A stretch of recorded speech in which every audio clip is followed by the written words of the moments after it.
Mia stirring up drama with Arturo. Nikki tells Victor and Nick that she killed JT, and Victoria has been caught making out with Kane. Stay tuned for this week's Restless Wrap. You're tuned in to AFTERBUZZ TV, the ESPN of TV talk. Now, let the buzz begin. Hey everybody, I'm Rachel Goodman here with another week of Restless Wrap.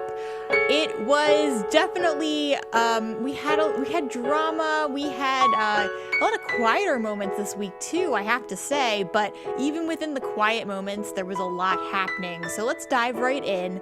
First, I just want to give a shout out to everyone who's here in the chat. We have Anita Smooches, Simone Francois, Susan Russo, Hubby Joe, Demo, Brittany Duran, Michelle P, who says, wow, I never get to catch live. Well, welcome to the live chat, Michelle. We're glad to have you here. Let me just make sure I didn't miss anyone else. We have Mary.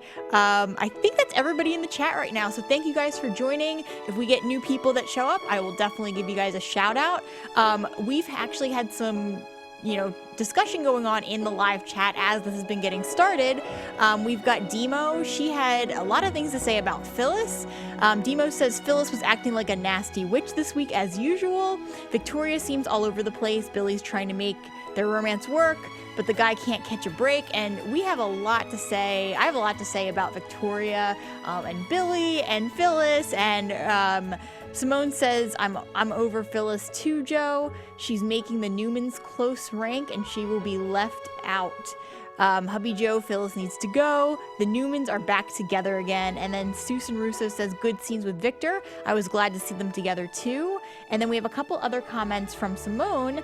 Phyllis should know better than anybody that when push comes to shove, they will back each other. Sharon gets it. Arturo clearly still has some feelings for Mia, and she knows it too, since Ray is clearly wants Sharon. Mia's turning to her standby.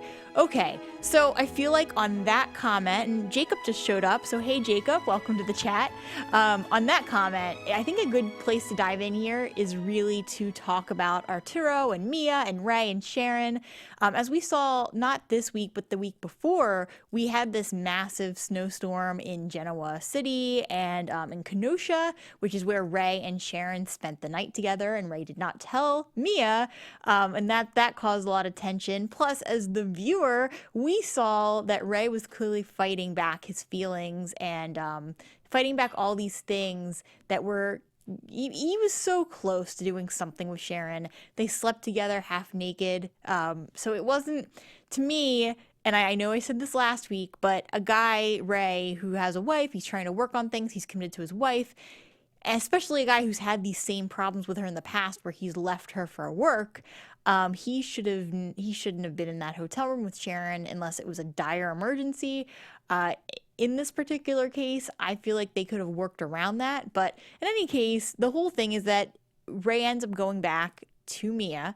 Throughout this week, Mia had a couple of conversations with Arturo.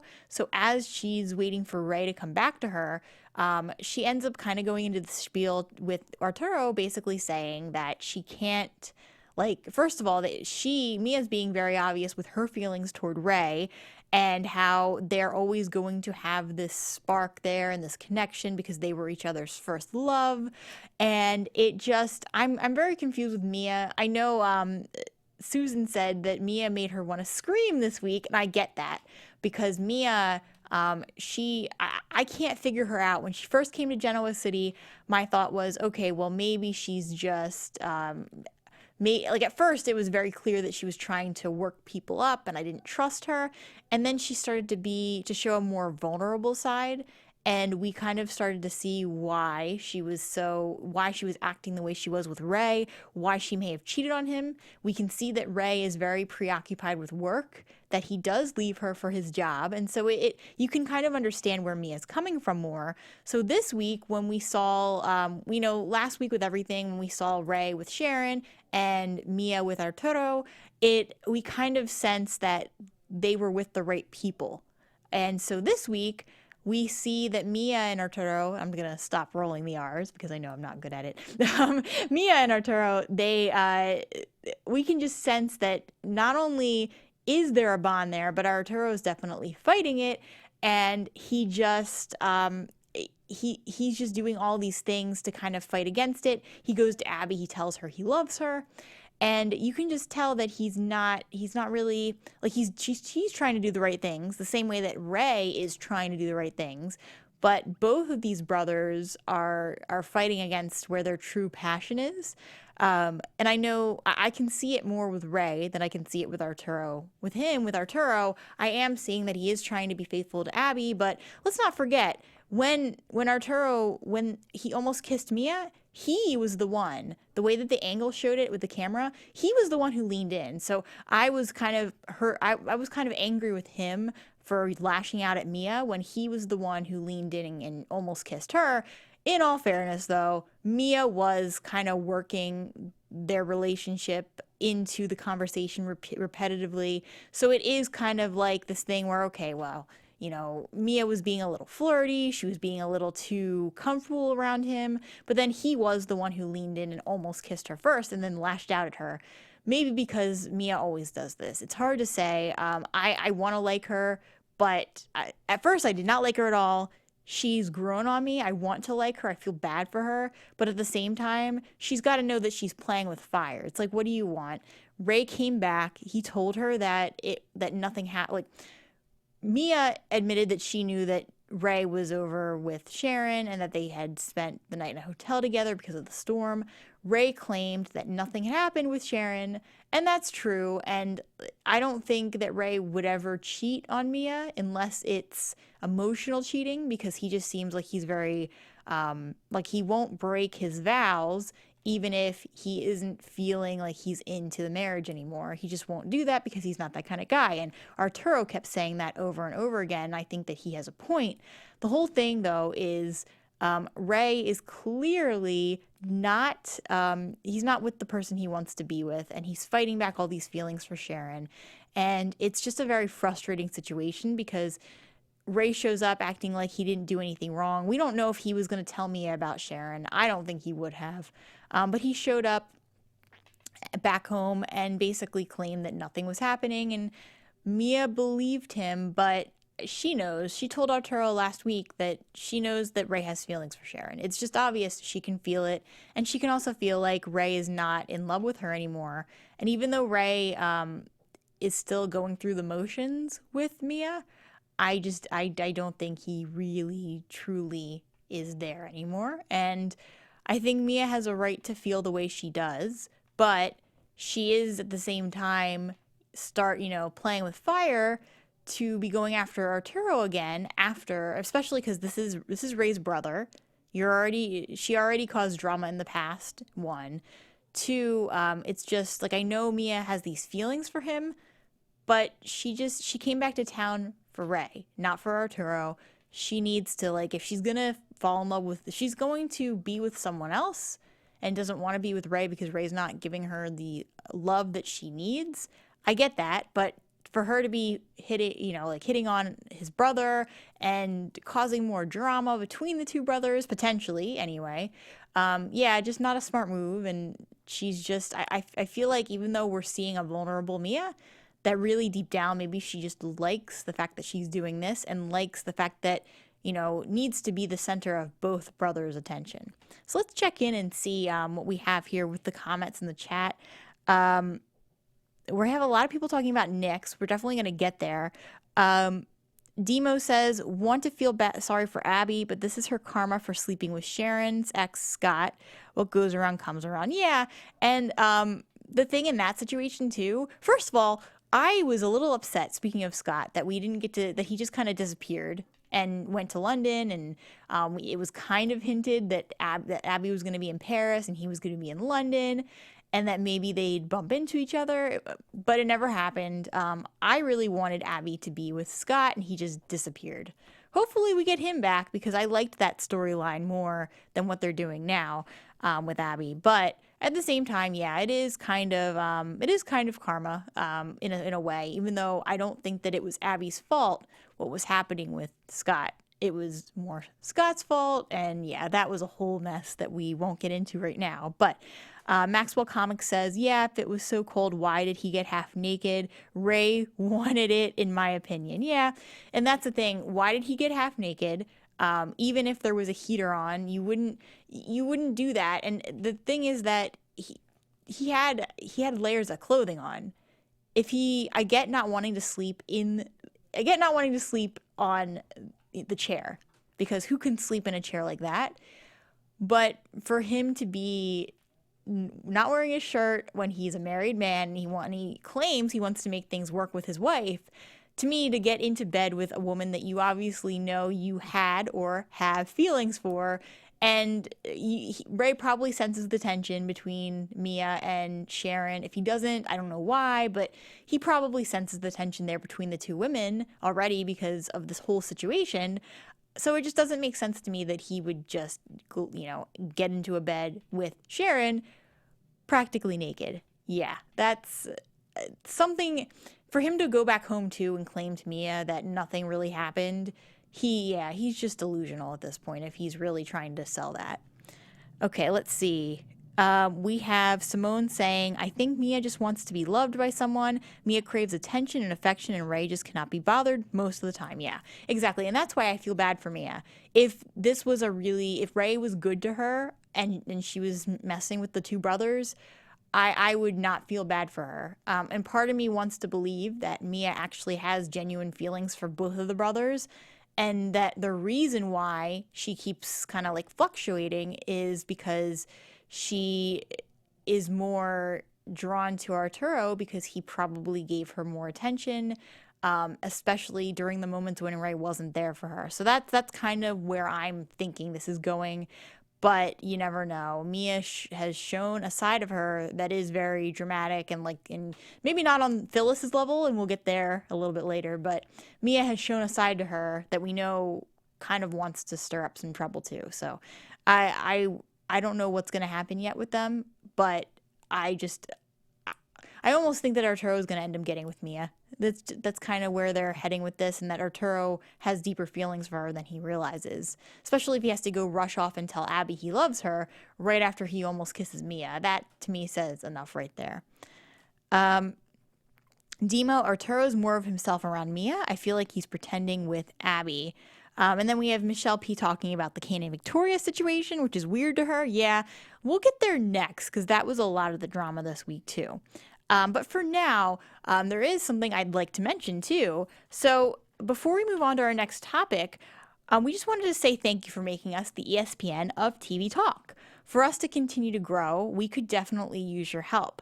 So we have different channels. If you can go ahead and subscribe to some of these channels, and definitely rate us on iTunes and leave us a comment that you did this, and we'll give you a shout out on the air. So go ahead, subscribe to the channels. We've got different types. We've got sci-fi, we've got drama, all different genres depending upon what you watch.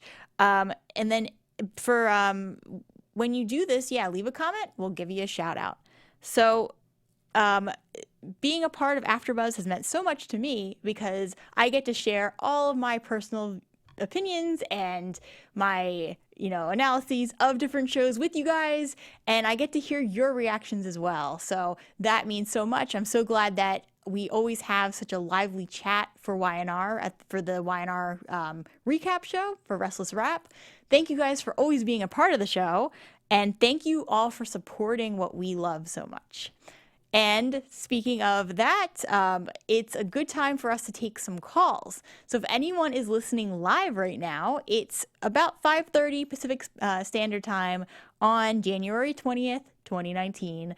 If you are listening live and you want to call in, the number is going to be down on the screen, but just in case, for whatever reason, maybe you're listening, if you can't see it for whatever reason, the number is 424-354-8302. Again, if you are listening live right now, the number to call in is 424-354-8302.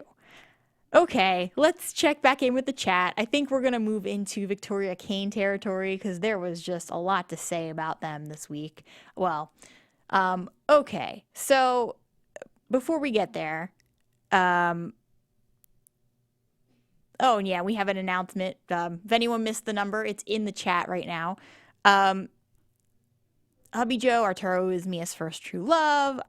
We have some comments about Mia. Brittany Duran, Mia needs to make up her mind if she wants Arturo because I saw next week's preview and he proposes to Abby. Oh, okay. And we have someone on the line. Who's calling in? Max. Hey, Max. Thanks for tuning in this week. So, all right, pick your poison. Do you want to? We were talking about Mia and Arturo. Did you have anything you wanted to say about that before we move on?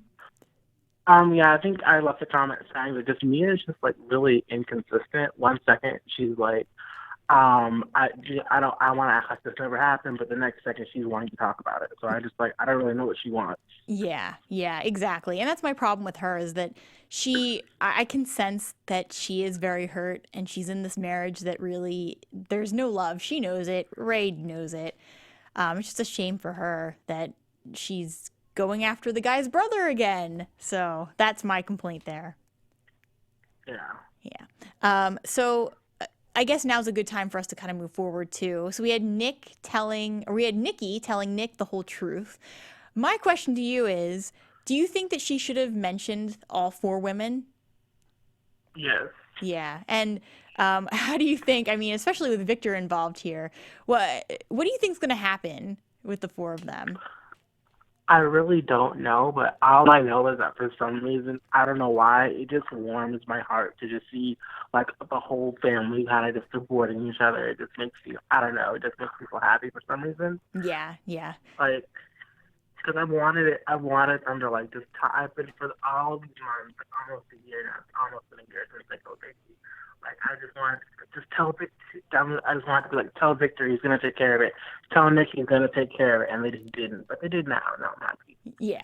They should have told him from the beginning because there's no way that Victor wouldn't have supported this. He wanted JT dead. He even said so in an interview, on a live interview. He would have supported. They said they didn't want to tell Victor because they didn't want, because at the time they were all kind of beefing, so they didn't want Victor to use this against them as like a blackmail thing. Yeah, and that makes sense too. But I still think that he would have stepped up and tried to help them. I think he would have stepped up and supported. Yeah. But I agree with you, though. I think that it's definitely heartwarming to see the Newmans together and actually everyone's on the same side. I know it's only a matter of time before that changes, but for this week anyway, it was cool to see them. And it just makes me feel really interesting because this, if you think about it, this is partly what kind of broke up Sharon and Nick, because the entire time, like, it was like eating Sharon alive. Yeah. Sharon wanted to tell Nick what was going on, and like everyone stopped her. Like, it was like a thing, and now they've broken up, so it doesn't really matter. But like, I want to see how Nick's gonna react to the fact that Sharon knew, and like she tried to tell him, but like they wouldn't let her. Yeah, I was just gonna say that. That's what I'm most excited for, because I think that now that Nick knows, I have a feeling that Sharon might go to him and say, "Hey, by the way, I'm involved with this too." I just have that feeling. And Mariah's involved too. Yeah, Mariah, Tessa. It's like half of Genoa City knows. So. Yeah, everyone but the police knows. Yeah, exactly. So I'm so I want to see Sharon's reaction. I want to see Nick's reaction to Phyllis. That was another thing bothering me. Oh yeah, I really hope it breaks them up. Yeah, Phyllis is just. I don't like her anymore. Yeah, I had more during the whole Billy situation when he slept with Summer. I actually started to like Phyllis, like, and respect her and think she was, bringing all these good things to Jabot. Now, especially after the memorial, and I know she was doing it to stop Nikki from saying anything, but there were so many other things Phyllis could have said. And now this week, the way that she's like, talking to Nick and like trying to, like, she just feels like she's like pushing herself into things again, in more ways than she should be. Like, just to be petty and like when she went up to Billy and Victoria and said like, "Oh yeah, he tried to get back together with me and blah blah blah." Oh, that was the worst. I mean, I know, like, that was just awful. Yeah, and I think that they wanted to do that just to lead it into Kane and Victoria, which I thought was kind of which was just wild. It's just wild.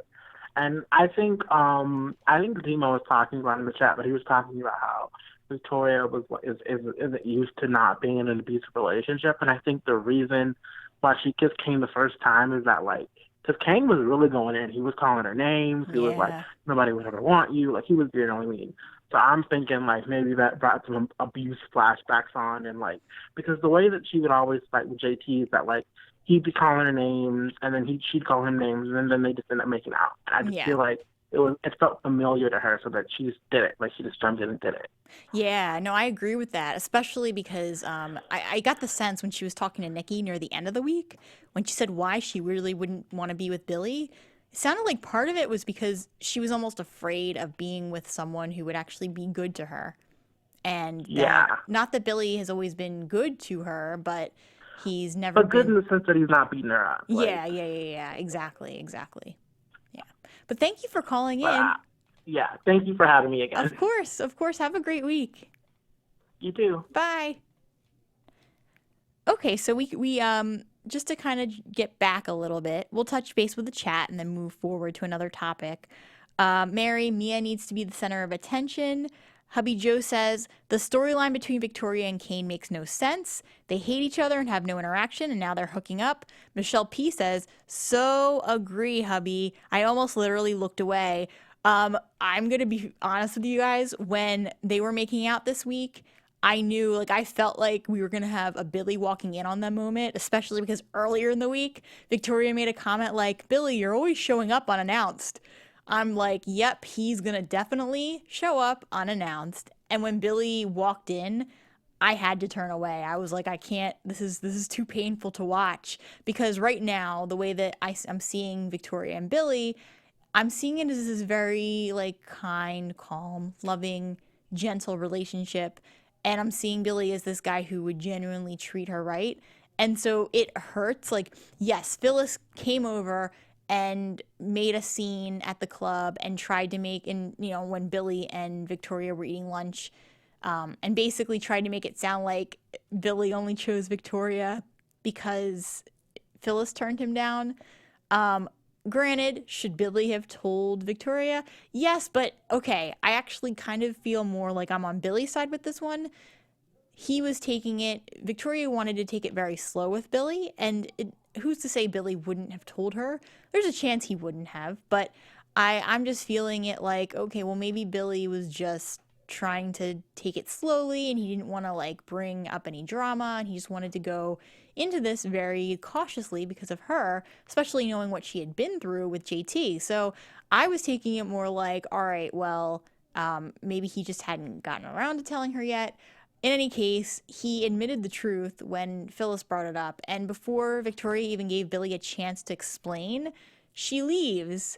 That, and like Max was saying, I completely agree that Victoria's just used to either emotionally or physically abusive relationships. I'm only aware of the abusive relationship from JT, but it sounds like even before, even the first time she was with him, or the first couple times, I'm sure they were together on and off for many, many years. But it sounds like JT was always, like, they would always, like what Max was saying, they'd call each other names and then they would end up hooking up. So it just seems to me like Victoria can't handle someone who's being nice to her. So, that being said, Victoria still should have talked to Billy first, before she ran off and hooked up with Kane a second time. In all fairness, though, at least this time with Kane, they weren't yelling at each other and calling each other names before they started kissing. At least it was more like this friendly thing. But I don't even know, because it almost feels like the writers are now going in the direction of pushing Kane and Victoria together. But we know after Billy caught Victoria and Kane, we know that he went to go see Lily, which is what Kane wanted to do. But then Devon wouldn't let him go. Devon was like, we talk about this with no one. You leave. You go and you deal with it. Devon sometimes makes me irritated. Kane wanted to do the right thing. This is not a Juliet situation. Kane wanted to go and tell Lily the truth. He wanted to use Devon's jet. He wanted to go and fix things and be honest so that Lily wouldn't be blindsided. Devon was like, nope, you don't tell anyone. You leave, you go home. That's how you deal with it. Okay. And now we know, based on well, we kind of know from this week, that was like one of the last things they ended on, was Billy going to the jail to visit Lily. And so, yeah, and based on the previews with Kane punching Billy, I think we kind of know what's coming. So in any case, let's check in with the chat again. Simone says, I think there's something inside of Victoria who believes she does deserve a healthy relationship because of JT's murder and lying to everyone. Yeah, and I think so too. And in all fairness, at least Victoria didn't go into a rebound situation. It's been a while since JT. It's not like she went from him to another relationship. To me, it feels like the right time for her to get into another relationship if she wants to be in one. And Billy seems like he's being very kind to her. Yes, Billy does things sometimes that are not good, but in the way that he's always treated Victoria has seemed to be very kind. Rainy J, hey Rachel and all. Hey Rainy J, welcome to the chat.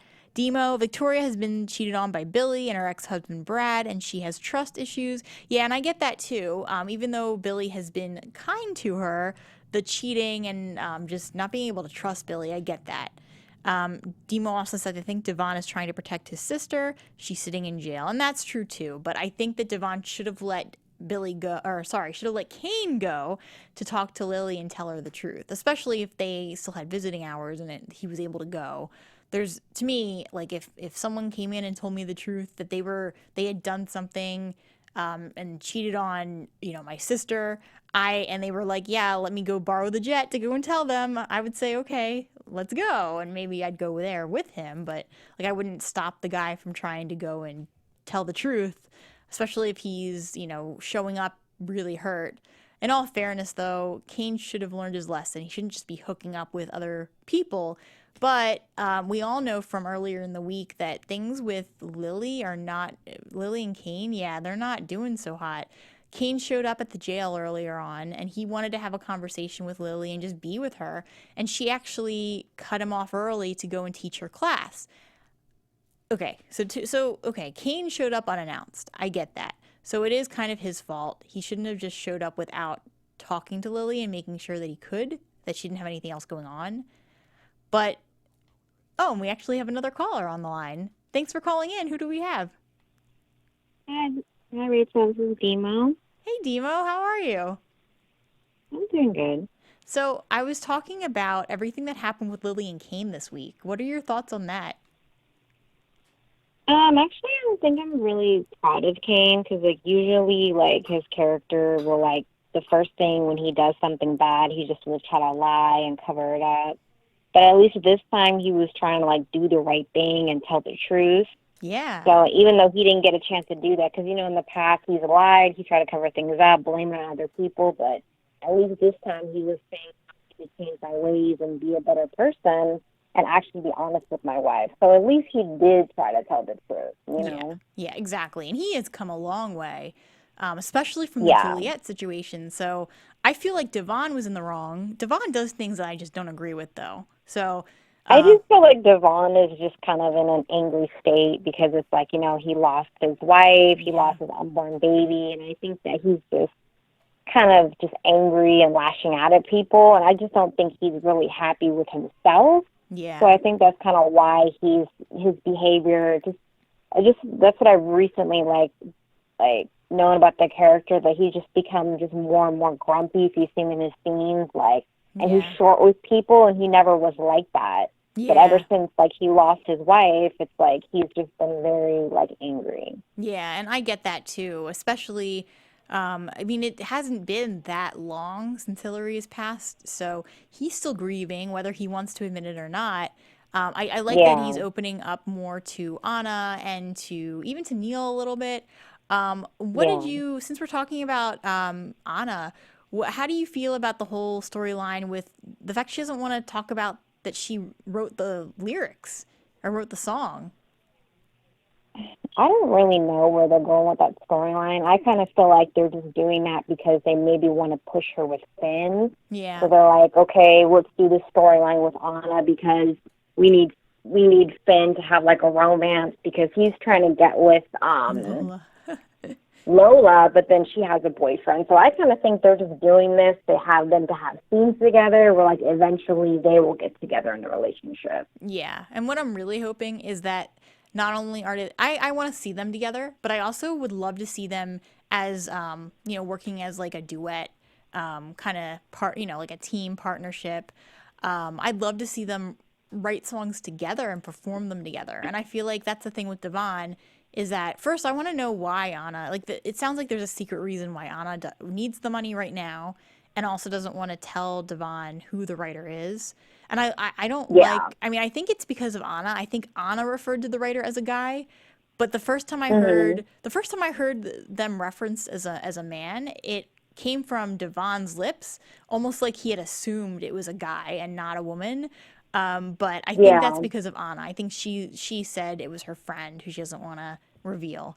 So yeah, we'll see what happens with that. Yeah, I don't know where that storyline is going, but I think her and Finn, I like the chemistry between them. I think that they would be good for on screen because I think that they do really well together. So I'm kind of liking that storyline.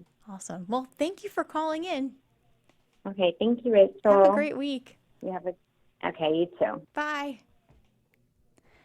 Okay, so let me check in with the chat, and then we'll move on here before we get to our law moment. So Rainy J says Devon needs to lighten up. Too mean lately. I know, the grieving.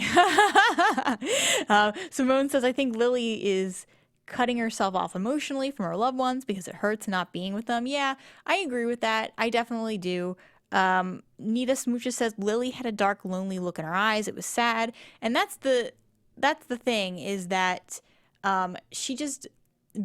Lily is never going to be the same person she was before after this experience. And I'm not sure if that's why they did this. Just when Lily and Kane were in a good place after so long of not being in a good place and so many things that were coming up, now they had to put her in jail. But no, I just don't think she's ever going to be the same. And I'm already seeing it in my head where when she does get released, her head's going to be in a much different place. I feel like now she's going to be more of an activist and more of someone who is fighting for social justice. She is around the other inmates, all the 24/7. She's probably learning so many of their stories and learning how the justice system works.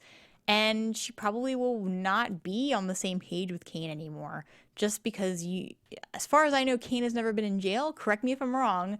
But I just don't, I think that she's going to be a much different person and in a much different place. And her values are going to be a little bit different. She's no longer a woman who is, who's a person who's only known what it's like to live a certain way, a certain lifestyle. Now she's someone who has been on the other side, and so she understands more of what it's like to be held captive almost, and to be, to have your schedule regulated and to be told when you can and can't do things. So it's just, she's in a very different lifestyle, and I don't think there's so many things that from being in a place like that there's so much trauma in and of itself that she's never going to be able to let go of, even when she heals and even when she gets past it, when she gets out.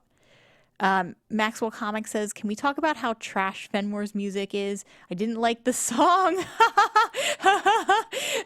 So I think, it's funny. Speaking of the song, there were two versions from not this week, but last week. I almost liked the first version better, but they went with Anna's version, which is fine. I'm still kind of up in the air, but I'm going to have to go with it. It just sounds very generic, the song. Which is okay. I mean, I guess. But no, I'm going to have to agree with Max there. And then Maxwell says, haha, Lily is a gangsta. Haha, JK, but no, yeah, it's going to be hard on Lily. I hope she can stay strong. Demo says maybe Lily will fall in love with a prison guard who will follow her to Genoa City.